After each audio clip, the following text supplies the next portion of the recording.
Welcome to the Things You Can't Unhear podcast. I'm your host, Charles Barone. In this show, I will introduce you to ideas, concepts, and mindsets that will open your mind to a new world of well-being and personal life growth. Through eye-opening interviews, we elevate people in the world doing amazing things for humanity and share insights that will shift you to become the happiest, healthiest, kindest, and most compassionate version of you.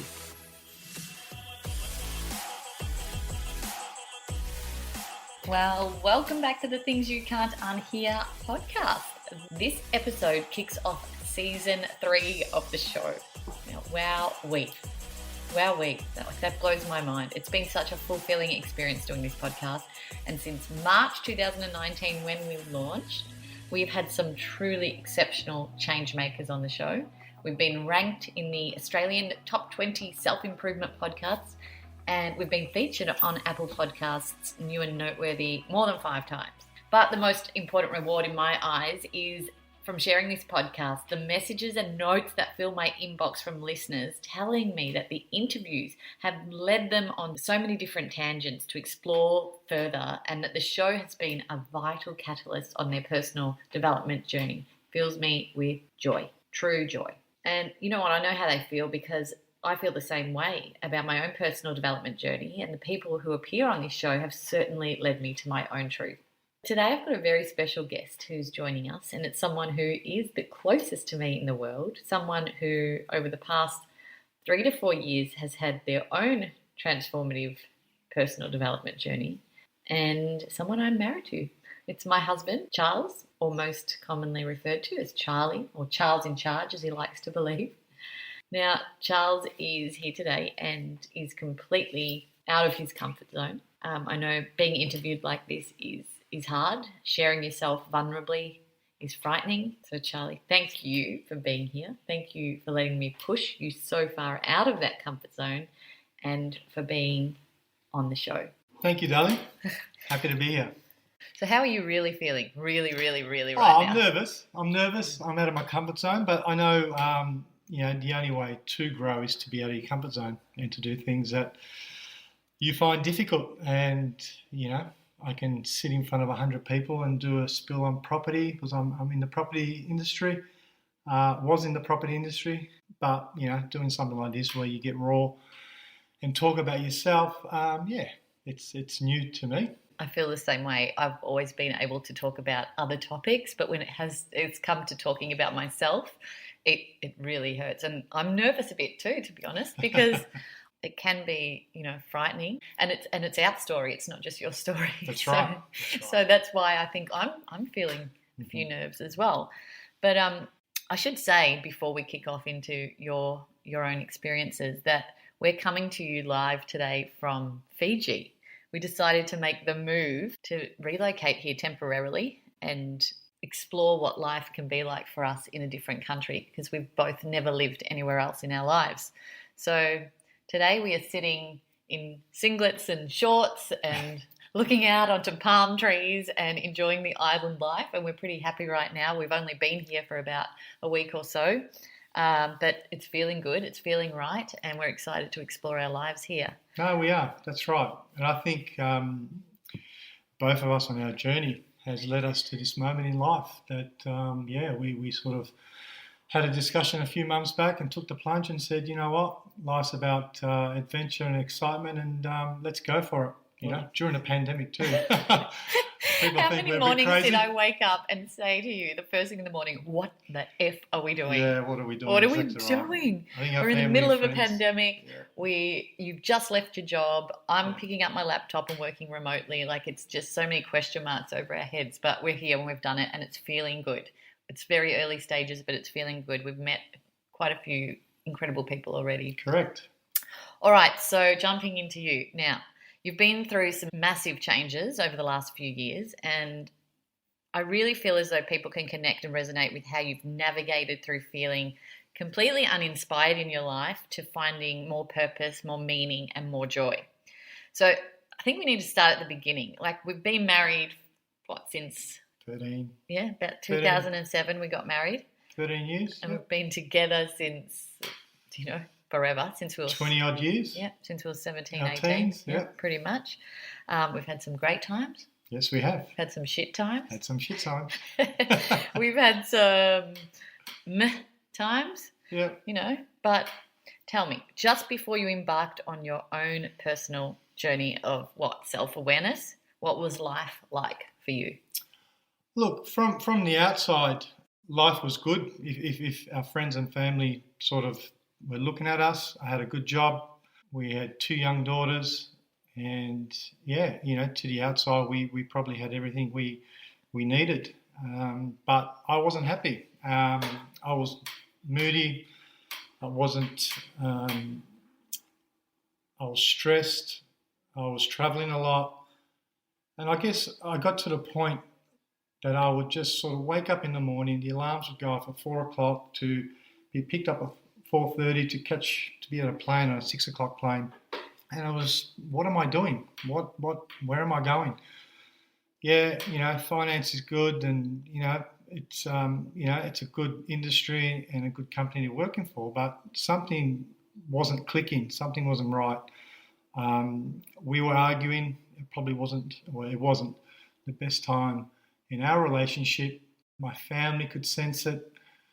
I had 2 young daughters growing up, and I got to the point where there's got to be more to life. I guess I realised that I needed some help, and it's hard for a man, to sort of ask for help, because the way we've been, our beliefs and the way we were brought up from our fathers, and our fathers from our grandparents and their fathers and so on, is a man's a man, and he gets a job and he provides, and that's what he does, and it's getting in tune with your emotions. And I guess I struggled with that. I struggled, as you know.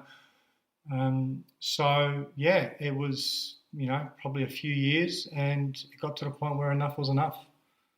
Either I had to make some changes, or who knows, we may not have been here right now in this present moment.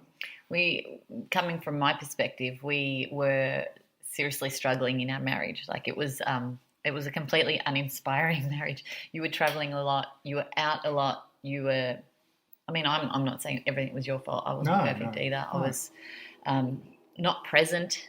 I remember you would come home from work and you'd jump straight into more emails, or just be, even if you were there, I remember thinking, even if he's here, he's not actually here mentally, emotionally. His mind's going somewhere else. He's got work on his mind. He was grumpy a lot, which sort of forced me to become grumpy, and I felt unseen, and you probably felt the same way. And I think it's hard too when you have young kids, because life changes so much so quickly. But I remember one day I'd had enough, and I said to you, here's a phone number. Her name's Jennifer McCormack. She's a kinesiologist. Which I had no idea what a kinesiologist was. I learned how to pronounce it back then, but... And I said to you, what did I say? Do you remember? Go and call her. Go and see her. You need to make a time.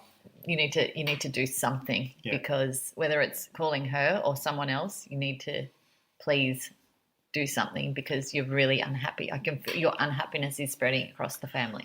And that was a moment in my life, because, 2 choices. Do I go and do something that's, again, out of my comfort zone? I didn't feel like I needed help. I used to think it, but then, when it got to the point to actually doing it, it was, nah, I'm fine. Everything's cool. We'll work it out. Let it go. I could have kept going in a normal life, but lucky enough, I had the courage to do it. I gave Jennifer a call, and I made an appointment, and I was off to see my kinesiologist. And then what happened? So what happened at that first appointment? Because you didn't tell me about this first appointment. I started noticing changes after a series of weeks, but you hadn't told me about the first series of appointments. One thing about, I guess the way I function is if I'm committed, I'm committed.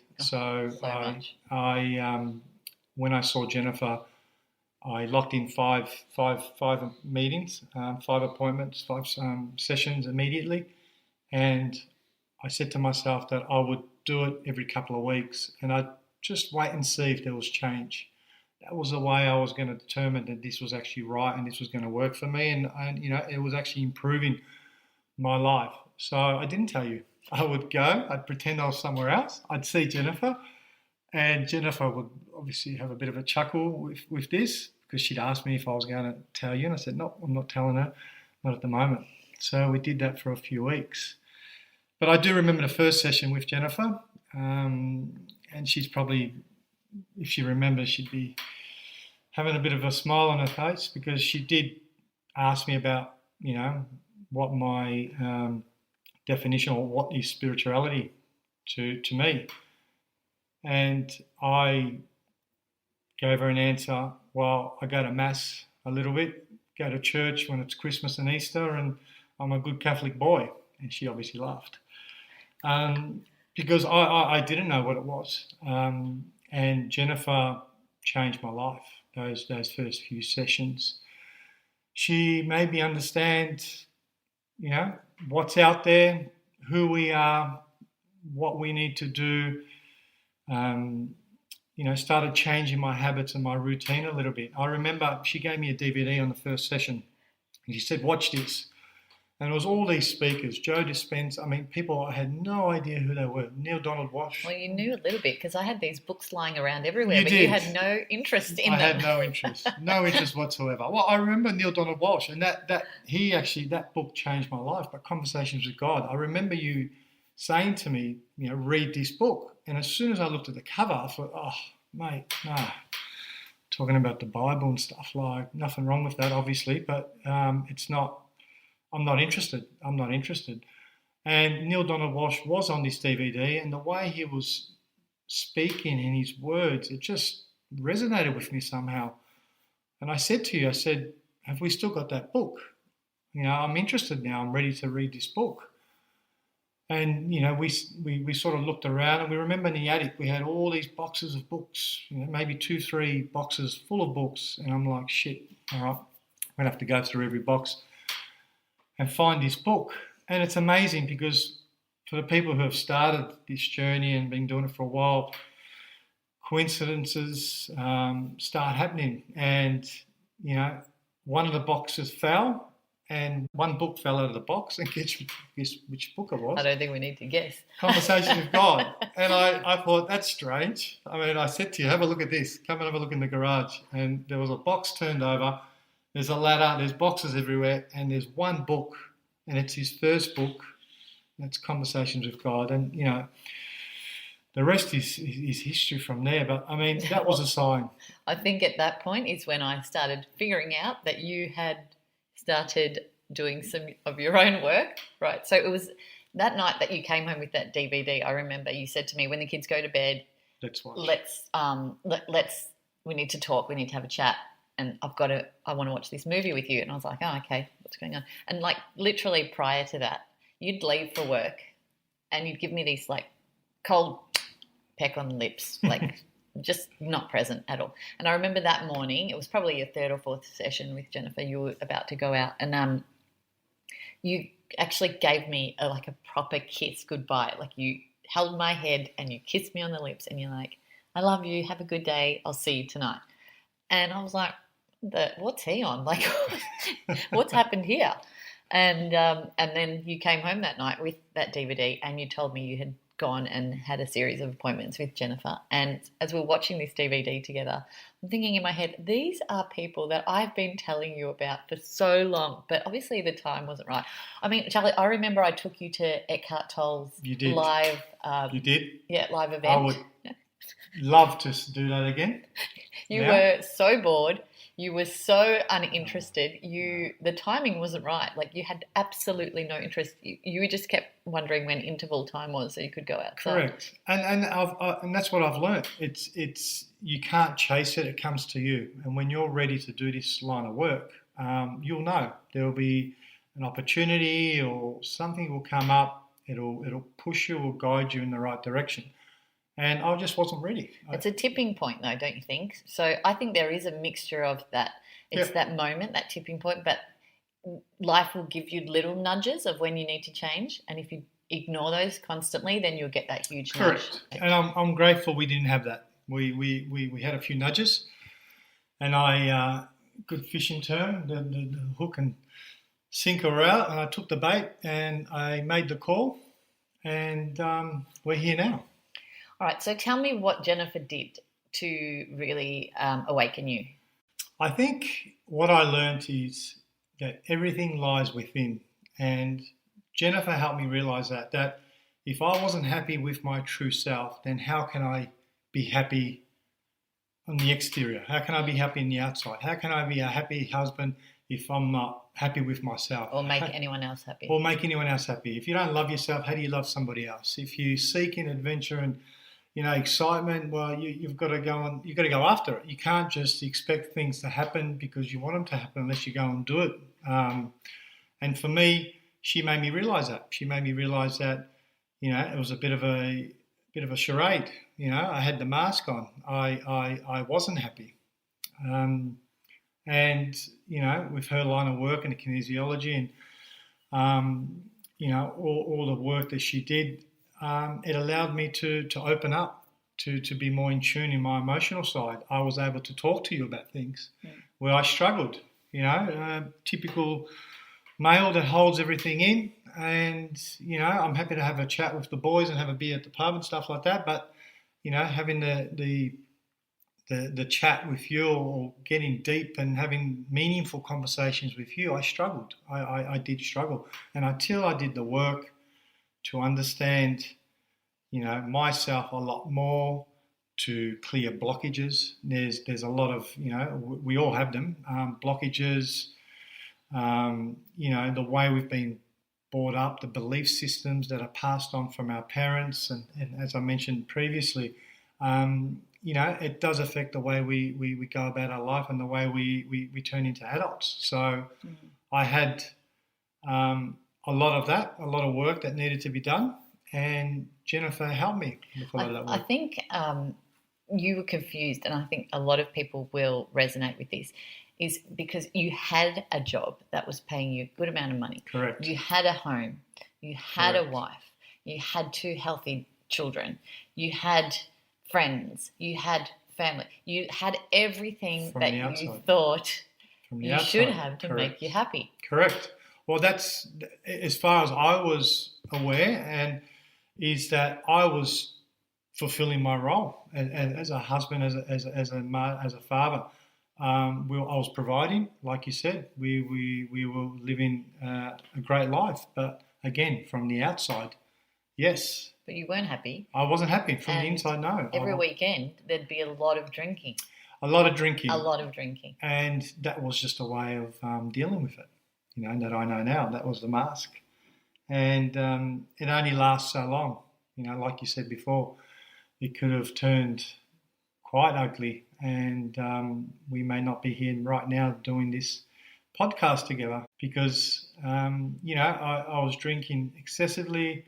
I wasn't happy, and that's going back to, if I wasn't happy with myself internally, then how can I be happy to anybody else and loving to anybody else? So, with the drinking, I remember we'd always start having a social drink, and that's still fine for me. Having a social, I like to have a social drink, but it got to a point where you'd drink so much, and then all of that shit that you were holding in would come up. Well, that's the blockages. Yeah, that's the work, the kinesiology, and what Jennifer did.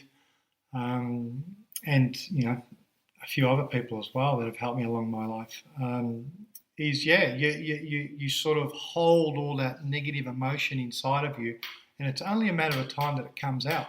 It will always come out. There will be a breaking point if you don't ask for help, and I was close to it. I'm fortunate enough and lucky enough that you supported me fully, and you didn't give up. And you kept pushing me, and I made the call. And that's what Jennifer sort of made me understand all that. And then I started putting the pieces together. And then over a 12-month period, it was like, wow, transformation. It was understanding myself. It was, the things that would trigger me. I knew what the triggers were. I sort of understood where they came from and why they would say things to me, and I was able to sort of deal with it a lot better and a lot easier. And life improved. Simple as that. Once you do the work, once you clear the blockages, I'm sure many of your listeners have heard it before, but, I'm living proof. It works. It does it's work. It's painful, but it works. It's painful, and you've got to be committed. There's a lot of repetition, but it does work. Let's talk about providing for a minute, because I know a lot of men out there will probably be listening to this and feeling the same way, and not only men, I shouldn't say that. The old mentality of the man being the breadwinner, it's changing now, thank God. But, the way I was brought up and as for me growing up, I was a breadwinner in the family, and so I'd have that added pressure, and to me it was, I was sort of doing my role. I'm doing my part. What do you mean? Why are you getting upset at me? What do you mean I have to open up to you? I've been talking all day. So because you're bringing in the money, it doesn't mean you have to bring in anything else. Correct. And it's, and I realise that now, but it's pretty common. And it comes back to your belief systems. It comes back to the way, men, how their fathers were treated by their fathers and so on. So Jennifer wasn't the only person you've seen. Like, consistency is your game. You're the most consistent person I know, and sometimes it annoys me how consistent you are, because you will actually stick to something so long, even when I feel as though it's expired, you're still sticking to it. But I'm very loyal. You're very loyal and consistent, yeah, and which is great, because that's how you change your habits. So you went on a mission. You didn't only just see Jennifer for sessions, you went on a bit of a mission in terms of personal development. I did. I loved all the information. I loved feeling the change. I loved it that you knew I was changing. I was a better, father to my kids. I was happy, and I could see it working, and I'm like, I want more. Where else is this going to lead me? Keep. So I've. How many books have you read? Oh, I read in the last, say, 2 years. Yeah, I was finishing a book every couple of weeks. Your Joe Dispenzas, your Neil Donald Walsh's, your Robert Sharman. I mean, the list goes on and on and on. I was hungry, and then that would put me on a course, where I ended up, Marika Knight, who's helped me so much as well, mindfulness course, which is coming to an end. Lars, Wim Hof method. I fell into the Wim Hof method and the breathing techniques, which I still do now, and the cold showers and the ice baths. I fell into plant medicine and shamanism, which I love. I love that, it's about interacting with the spirit world. And, the plants have been around for thousands of years. I've done a few different sessions and a few different types of plant medicine. Recently, transformation coach Madison Harper, she was able to sort of change. I mean, I'd done all this work, so I was feeling good about myself, but there was a bit of lack of confidence for change in my working environment. That was a big thing for me. I've been in the same industry for over 20 years. So it's a safety blanket, right? It was my safety blanket. Like you said, money's coming in, checks get paid every month, and it's happy days. So that was a big, big step, and that was only a recent step. We've only just moved to Fiji, and that was a big part of it. So Madison was able to give me the confidence back to realise that, I'm good. I'm employable. If this opportunity came up and Fiji had come up and there was an opportunity there, then I'm comfortable with myself that I will work it out, and some opportunities will present themselves, and we'll continue on. I didn't have to stay and do the same thing over and over again and be in that Groundhog Day rat race feeling of just doing the same thing over and over again just because you're getting a paycheck. So she made me realise that. But so many different facilitators and helpers and books and courses and retreats, silent retreat. I mean, I went to a silent retreat, which was amazing. It all just started to open up, and I find that I'd finish Jennifer, I'd move into Marika, I'd move into ice baths, I'd go into plant medicine and, done psilocybin therapy and all these sort of things that present themselves. And I'm like, wow, this is like, I've always said I want adventure and excitement. And I was getting it. And again, it starts from what I said in the beginning. You've got to make that choice. You've got to do that first step. You could have pushed me and I could have just said yes because you told me to do it, and I could have gone to Jennifer and I could have gone 1 or 2 times and nothing would have changed. But I actually wanted to do it, hence why I didn't tell you. What do your mates think of you now?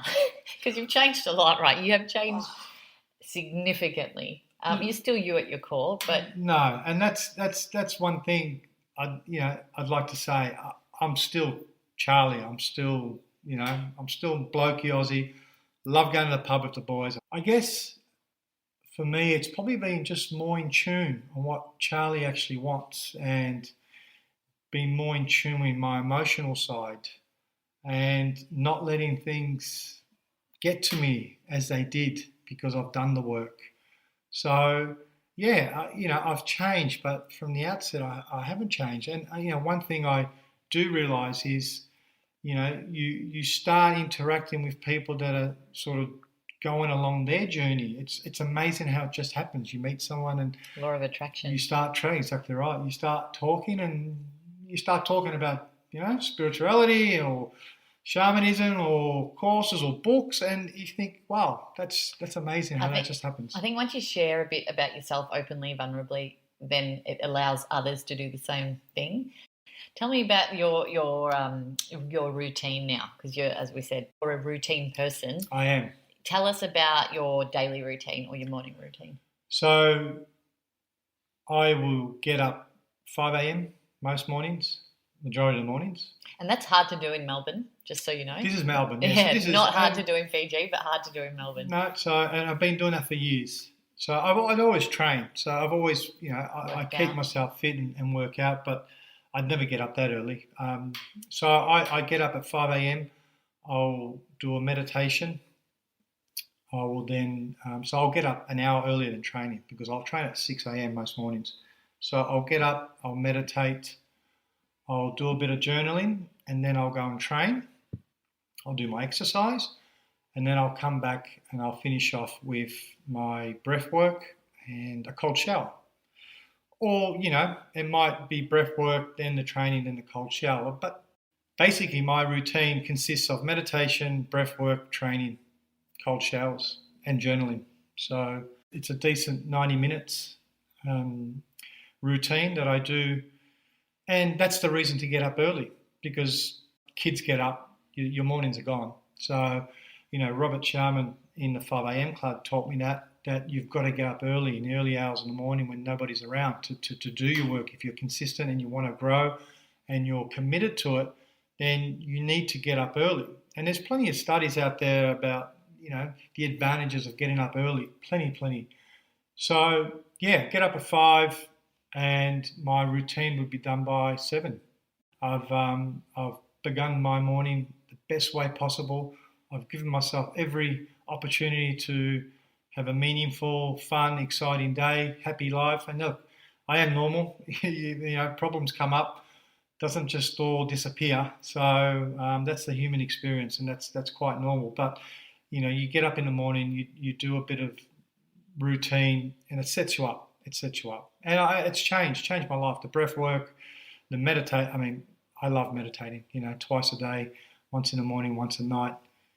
It's definitely changed my life. It allows you to go within, to quiet the mind. I'm not as stressed, and I find that for some reason the path's sort of been created and opportunities start falling in front of you. And I've noticed since meditating that's happened a lot. So you've traded the shirt and tie for crystals around your neck. You literally wear beaded crystals around your neck. I do. I love my crystals. It's funny because 3 years ago, I never would have had any crystals in my room. I wouldn't have been wearing around my neck, that's for sure. What do you think you're most proud of from who you were 3 to 4 years ago to who you are now? I think I'm proud that I did the work, that I had the courage to ask for help and to continue with it. I think that's what I'm most proud of, because again, I could have started and I could have stopped. I could have said no and I could have continued along my old ways. But it's difficult. And for anyone that's out there that's on the cusp and trying to take that step and that leap of faith, do it. It's difficult, but that's the most difficult part, is to actually say you're going to do it, or to actually show up to the therapy, or to actually make that call. Once you do that, it changes and your life changes and you continue on and you follow it, and you work out that leap of faith you did was the best decision you ever made, and then that's decisions change your life. So I'm proud, because it's a hard one, and I took the leap of faith. And look, I'm proud that I'm a better husband, better father as well. I'm proud that we've been able to move and follow our dreams, things that we wouldn't have done if I hadn't have made the commitment. I'm proud of you too. Yeah. Thanks, babe. I'm proud of you. Thanks. So you were talking earlier about your belief system and religion, and you've been brought up as a Catholic in Catholic church and visited church sort of on special occasions. Would you say your belief system has changed tremendously? Yeah, look, it has. And it's funny, you God's universe, source, to me it's the same thing. And, without going too deep, I believe we're souls having a human experience, and we're here to grow our souls, to experience life and to learn. Unfortunately, with all the noise, it's hard to quiet your mind and the majority of us have forgotten all of this. So for me, part of the fun is to remember. And once you remember and you see that we're supposed to be happy, we're supposed to live and enjoy life. We're not supposed to be in this controlled environment of doing the same thing over and over again. And again, it's difficult. I've still get issues that arise and things that I'm doing. It's not all roses. But, my belief system is that there's more to life and there's more out there, and we need to enjoy. We need to do the work and grow our souls, and that's my belief system. It's a really good point what you say, because we're saying this stuff and we're saying that we've learned and grown and had our own personal development journeys and doing the work, but old habits do pop up all the time, right? Of course. Yeah, it's normal. It's completely normal. Come back. Things that the bad parenting, the talking short to each other, the arguments, that stuff still happens, but we bounce back a lot quicker now. It's the awareness that I find that has changed so dramatically for me, where once upon a time I would be in a shit mood for days. Literally for days. Yes, I know. We bounce back, yeah? We have the argument, we get it over and done with. You walk off, I walk off. I think about it. Okay, yep, that's the reason why. And we go on. And the kids... And we apologise. And we move on. And it's the awareness that is so good. It's just being able to deal with it better. I think what we do now more so is... we'll come back after thinking about it, like you said, and then we go away trying to figure out what caused us to be so shitty in the first place. Correct. So we'll come back and we'll say, I'm sorry I did that. I think it's because of this, or I'm stressed because of this, and that's how we get to the root cause of why we're actually shitty. And that's the work. That's the kinesiology and the therapy and the mindfulness and all that sort of stuff that makes you aware. It makes you realise, okay, so what was that trigger? Oh, okay, so that was actually got to do with that. It's got nothing to do with Maritza. It's got nothing to do with the kids, and it's a blessing. It's completely transformed my life in thinking that way. When you learn this stuff, these tools, I would call them life tools, really. They're life tools. You get inspired to want to share them with other people, don't you? This podcast is a result of that. I am so inspired to share the people that I come across and the things that I've learned through what I've read or that people that I've met, and this is why I share this podcast. Do you feel that same way? Do you feel inspired to share what you've learnt? Yeah, I do. But I also know that the other person or people need to be at that level or wanting to hear what you have to say as well, is what I found. Because in the beginning, when I was going through the transformation change, I'd talk to people and I'd bring it up and I'm doing this and I'm, reading this book, and, a lot of them, the majority of them would just sit there and just, what the hell are you on about? What do you mean? Some quack. You know what I mean? And that took a while because I wanted to share, I wanted to talk to everyone that what I was doing, but the response I got wasn't what I expected, and only now I realise that unless you're on the same path or unless you're ready to hear it, or you're attracting that because that's the like-minded people you want to attract in your life, it doesn't it doesn't work. It only works with those sorts of people. So that's the next phase, I guess, for me to work out where to from here. Where am I going with all this information, all these tools that I've learnt? And that's the exciting part, to see where that leads. Well, I'm excited to see what comes of all this, and even if it's just tools, even if it's just your own tools, it might be, and living your life with more purpose and more meaning and more ultimate happiness, then that's a huge bloody win. That is a huge win, and I'm grateful because it's changed my life, it's changed our lives, it's changed our family's life. So it's already it's already done enough. But no, look, part of the process is that you want to give back and you want to help as many people. So, I've always wanted to start my own charity and help people. And I think self-awareness really opens up your compassion and your empathy. It does a lot. It does a lot. You start looking at the world in a completely different way, and for a better way, if you ask me. And you know what? If people don't agree with the way your beliefs are now, then that's fine. Everyone's allowed to live the life that they want. So that's the life and that's the way we want to live, and we'll continue doing what we're doing. So one final question, and I hope you're feeling better now than the start of the interview. I'm a little. What would you say if you had the whole world listening and you wanted to share a message? It's a huge question and something that we're probably not asked very often in our lives. But when we're asked it, we can really stand back and have a good think about it. Yeah, well, big question, babe. Big question.